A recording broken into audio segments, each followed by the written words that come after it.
What is up, everybody? So welcome to the new dojo, right?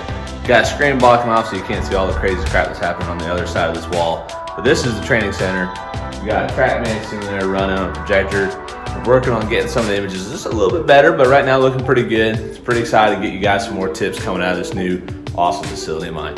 So what we're going to talk about today, how does elevation affect the golf ball? But before we do that, you need to subscribe to the channel, hit the little bell, get notifications as all these tips are coming your way. And we're gonna start putting out a whole bunch of great TrackMan content for you guys and how we can use TrackMan to better our games. So without further ado, let's get into this video and see what happens with elevation as we play golf.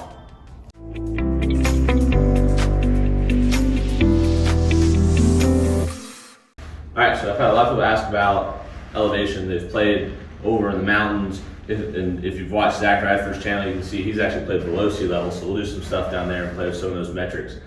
But a cool thing with TrackMan is that we can take the data from TrackMan and analyze and normalize the data to any condition we want as far as elevation or temperature. So today, we're just gonna hit some standard shots at sea level where we normally play here in Tennessee, maybe a little bit above, but not much, and hit some shots and see what that does to yardage. So let's hit one here. We'll smooth a little 7-iron for you guys and see what numbers we get.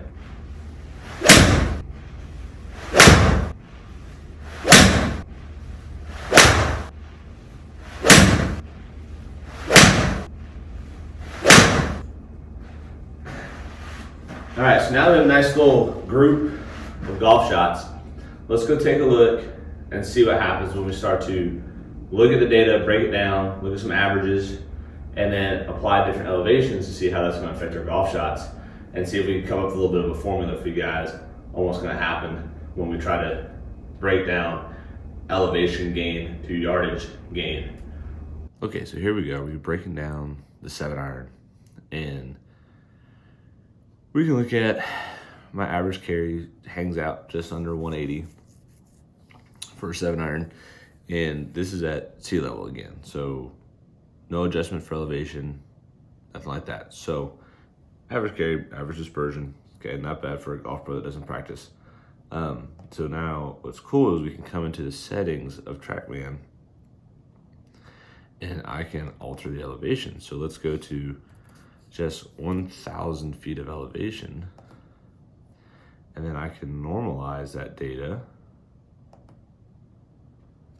and that bumped my carry on this particular shot down here at the bottom from 176 and a half to 196 and a half. So that's a 3-yard bump for 1,000 feet of elevation. So let's go to 2,000 feet.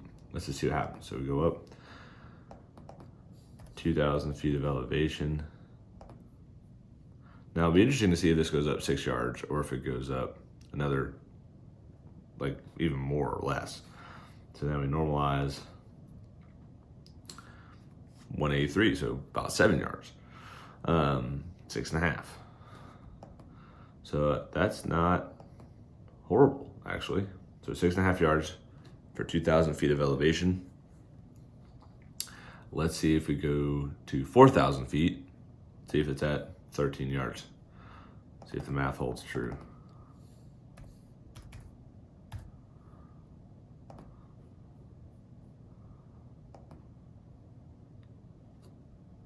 Yeah, 13 yards. So for 4,000 feet of elevation, I gained 13 yards of carry. So now I'm carrying 7-iron 190 if I'm at 4,000 feet. So now if I go to 8,000 feet, that should be 26 yards. And that's about, if you're playing out like in Colorado near the Rockies, that's about what you're gonna be at, is 8,000 feet. Boom, 25 yards. That's crazy. So I have 25 yards of gain on my 7-iron if I'm at 8,000 feet. So if you're going out west and you're playing near the Rocky Mountains and you're at 8,000 feet, you can expect 25 yards of gain. And what we kind of saw was it's about 3-ish, 3.5 yards per 1,000 feet. So when we were at 2,000 feet, it was 6.5 yards. At 4,000 feet, it was 13 yards. So for every 1,000 feet of elevation, you're looking at about roughly 3.5 yards, 3.5 yards of yardage carry. So that's awesome. Now let's have some fun. We're going to take this and see what happens with driver. See what we get. All right, so that was fun. We looked at 7-iron, broke it down, saw the differences in yardages, which was wild. Well, let's hit some drivers. Let's see what happens when we put the big dog in play. Let's see how far we can hit it. See if I can catch up some of those guys on TV that you see.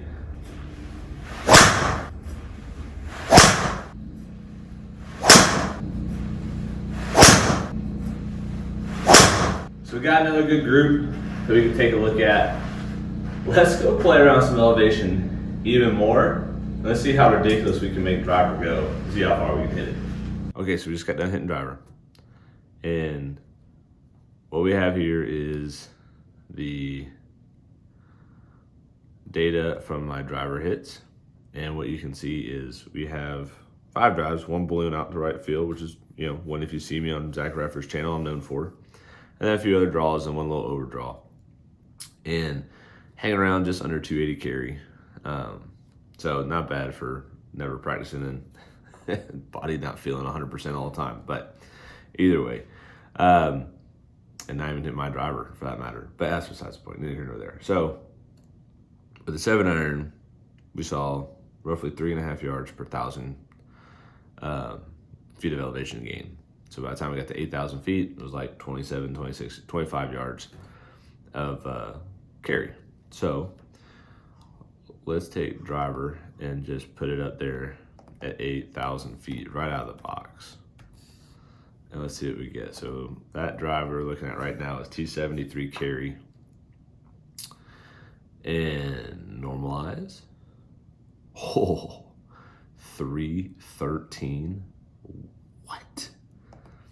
So that's actually closer to 40 yards difference. Wow, did not see that. So 40 yards difference. So we gotta go back and look at this again. So what's 1,000 feet through to my golf ball?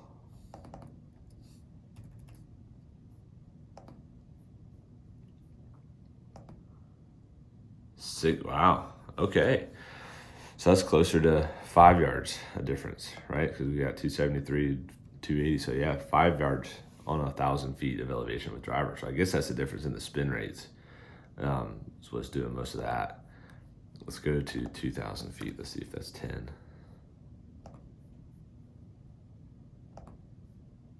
Yeah, pretty much. So every 1,000 feet of gain, you're gaining 5 yards when you got the diesel in your hand, guys. Now, let's go back to 8,000 feet. That was 40 yards of carry, I think is what we said, right? So 8,000 feet, normalize it. 313.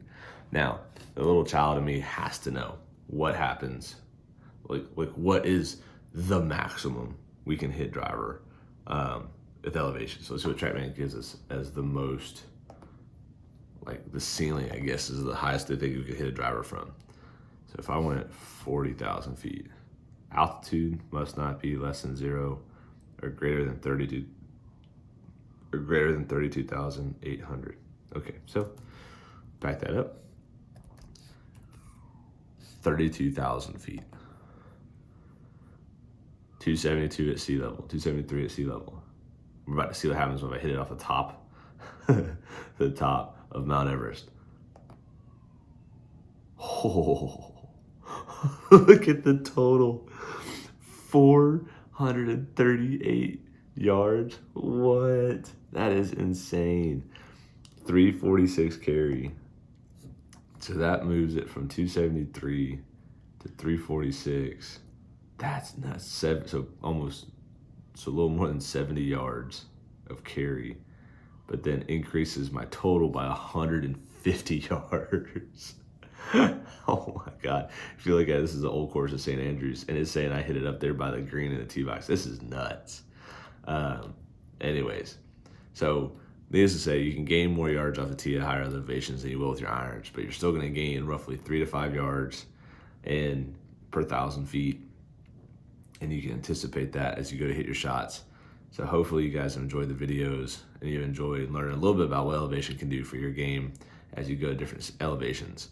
And now you have a little bit of a model you can kind of follow as you go to play these different shots. So guys, until next time, have a great day.